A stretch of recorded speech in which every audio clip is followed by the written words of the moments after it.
He had a contract for 1 year to play every Saturday night. So while he was doing all these performances in clubs and Slovenian clubs and Slovenian selling halls, air conditioners, dedication, paying salute to an air conditioner. Every Saturday night he was on the Louisiana Hayride, and he gained traction. He definitely got more popular. Yeah. To the point where he kind of outgrew the Louisiana Hayride, and Colonel Parker pretty quickly yanked that contract. Yeah, he did. Yeah, Parker wanted him. He wanted him out there. This is the time where Colonel Parker kind of saw the real potential in Elvis, more or less, I think, and he just is like, well, we got to get this guy. I mean, he basically thought the Hayride, I think, was beneath him. Is my take on it.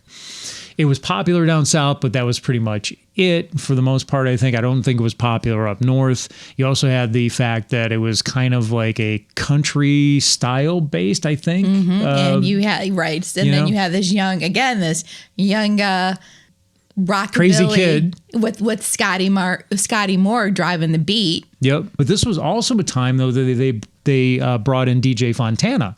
Well, Elvis met DJ Fontana during at the Louisiana Hayride. Yeah, exactly, right. So while this was all going around and all these stops and all these gigs and everything, he was also promoting his albums, his records. Who was promoting? Elvis was.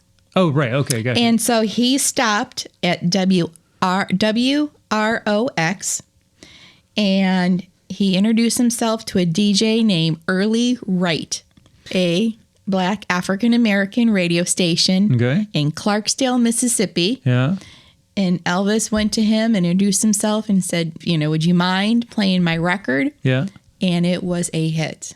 But this DJ was just so impressed and blown away with the sound. Well, I guess they were probably familiar with that sound, because it was more of like a rhythm and blues style rooted type of music, and so that had to have been something, and they probably weren't used to, quite honestly, somebody like the looks of Elvis going down there, having that kind of sound, that kind of style, right, that kind of voice, in those things there during that time. So, that's pretty cool. And, good for Elvis, to do something on his own like that. Radio station in Texas, ran by the Perryman, Tom Perryman. So this was a well-known radio station in East Texas that other young musicians of the time came through. Obviously, being a young musician, hard up for money. You play the gig, you're playing it for food, you're playing it for dinner. So the Perrymans took these young musicians underneath their wing, gave them, I believe I'm also saying they had a friend that had like a local motel. Okay. So they had somewhere to sleep. And then the Perrymans would make homemade meals.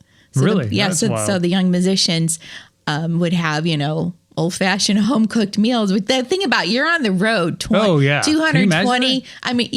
Eating garbage, burgers or and going fast all food day, or driving whatever. and driving, and stopping and maybe getting a Coke or something. You want mashed potatoes, and you want home-cooked food. That's awesome.